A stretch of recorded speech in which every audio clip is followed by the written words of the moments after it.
அன்பான பத்திரிகை சகோதரர்களுக்கு என்னுடைய வணக்கங்கள். நேற்று இரவு இந்த விஜய் சங்கீதா அவர்களுடைய நல்ல உறவு திடீரென்று அவங்க விவாதத்துக்கு சங்கீதா அவர்கள் ஒரு விவாதத்துக்கு அப்ளை பண்ணியிருக்காங்கன்னு தெரிஞ்சிடும்.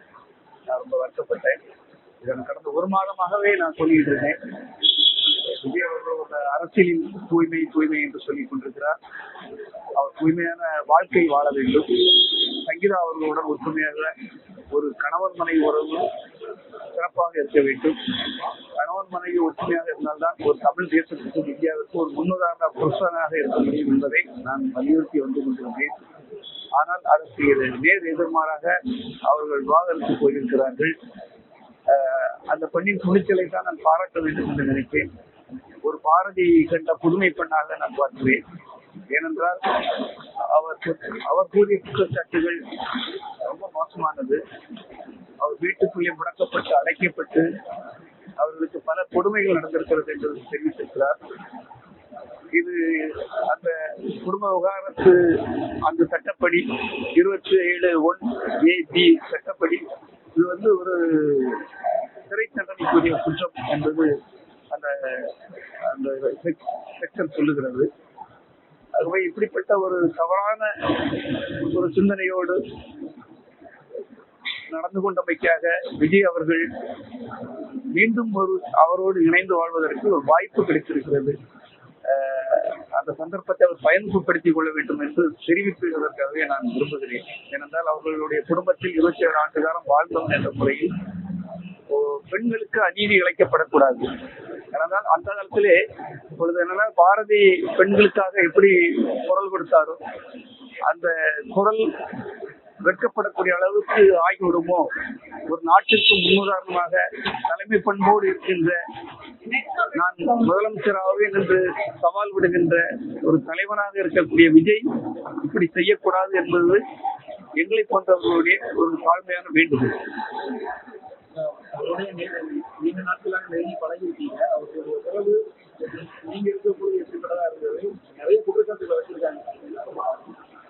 ஆரம்பத்தில் அவர்கள் அந்த பெண் ஒரு வெளிநாட்டில இருந்து வந்த பெண், ஒரு நம்பிக்கையோடு வந்தது. ஒரு வாழ்க்கைக்கு அது பயந்த ஒரு கோபம் கொண்ட பெண் தான். அன்போடு அண்ணா என்றுதான் என்னை எல்லாம் கூப்பிடும். நன்றாக தான் இந்த உறவு சென்று கொண்டிருந்தது. இடையில் என்ன நடந்து கொண்டிருக்கிறது என்றே தெரியவில்லை. ஒரு குறிப்பிட்ட சனியன் சகடைகள் ஒரு சிலர் அவரோடு இணைந்த பிறகு அவருடைய வாழ்க்கையில் மிகப்பெரிய திருப்பங்கள், மிகப்பெரிய மாற்றங்கள், அவர் என்ன செய்கிறார் என்றே தெரியவில்லை. இதுதான் உண்மை. ஆனா தெரியாதவர்கள் எங்கிருந்தால் எதையாவது சொல்லிட்டு இருக்கலாம். ஒரு குறிப்பா சொல்ல போனா அவங்க அம்மா அப்பாவுக்கு ஒரு விசுவாசம். உங்க அம்மா அப்பாவுடைய கல்யாணம் எப்ப நடந்தது? கல்யாண நாள் 60ஆம் கல்யாணம் நடத்துறாங்க சார். அனாதையாக கல்யாணம், அந்த கல்யாண நாளை நடத்துகிறார்கள். உன்னுடைய ரசிகர்களுக்கு நீ உண்மையாக இல்லை. 42 பேர் இறந்த பிறகு யார் என்ன வேணாலும் சொல்லட்டும், போட்டுக்கு ஓடுறது எவ்வளவு பெரிய ஒரு பின்னடைவு, எவ்வளவு பெரிய வேகமாக ஓடுகிறார். போலீஸ் சொன்னாங்க, அவங்க யார் வேணா சொல்லட்டும், நான் நிற்பேன் என்று நிறுத்த வேண்டும். ஏனென்றால் உன்னுடைய ரசிகர்கள், உன்னுடைய தொண்டர்கள் அங்க வந்த இடம். அவர்களுக்கும் உண்மையாக இல்லை, பெற்ற தாய் தந்தைக்கு உண்மையாக இல்லை, மக்களுக்கு உண்மையாக இல்லை, உன்னை நம்பி படம் எடுத்த தயாரிப்பவர்களுக்கு உண்மையாக இல்லை.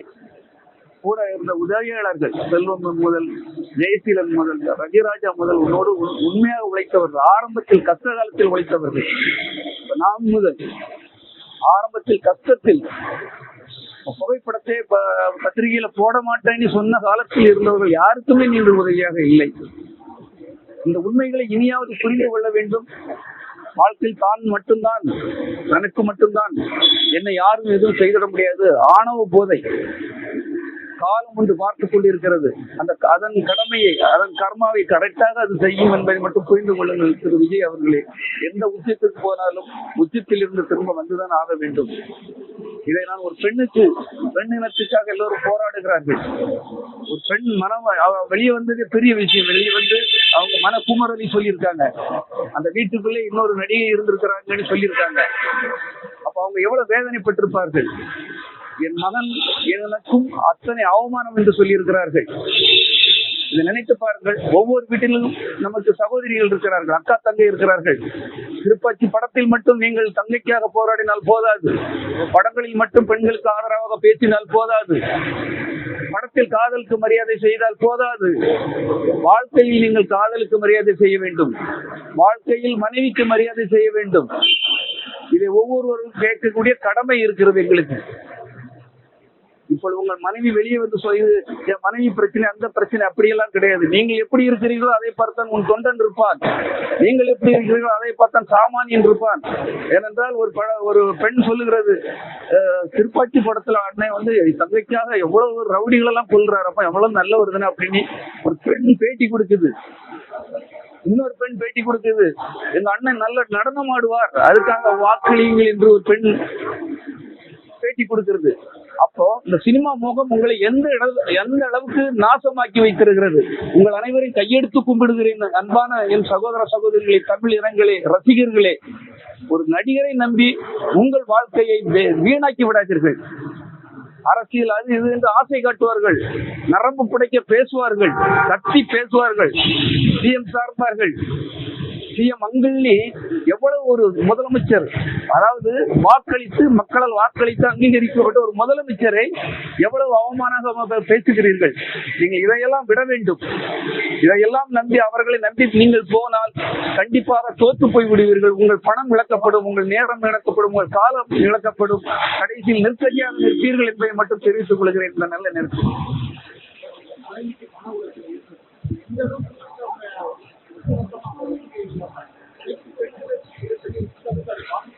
பெண்களுக்கு பாதிப்பது சார், அதனால சொல்றேன்.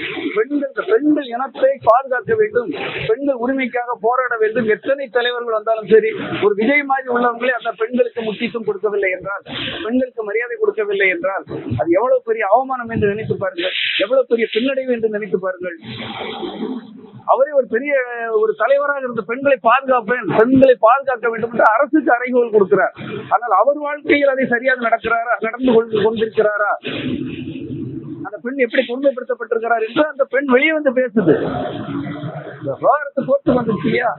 அப்ப இதுல இருந்து அந்த பெண்ணுடைய எல்லாமே மறைக்கப்படுகிறது சினிமாவில்.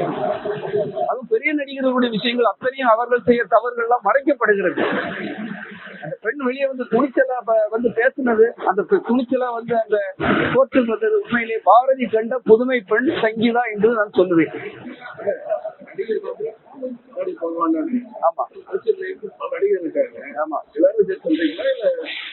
எல்லாரையும் நான் சொல்லல. இப்ப எம்ஜிஆர் எல்லாம் மக்களுக்காக நல்லது செய்தார், நான் எல்லாரையும் சொல்லல, குறிப்பாக சொல்றேன். இவங்க பண்ணி எந்த ரசிகர் நன்றாக இருந்திருக்காங்க சொல்லுங்க பாப்போம். ஒரு ரசிகன் நான் முன்னுக்கு வந்து விட்டேன், நான் பெரிய அளவுல வந்திருக்கேன், சமுதாயத்தில் உயர்ந்து விட்டேன், யாரே ஒரு நடிகர் ஒரு ரசிகனை சொல்லுங்க பார்ப்போம்.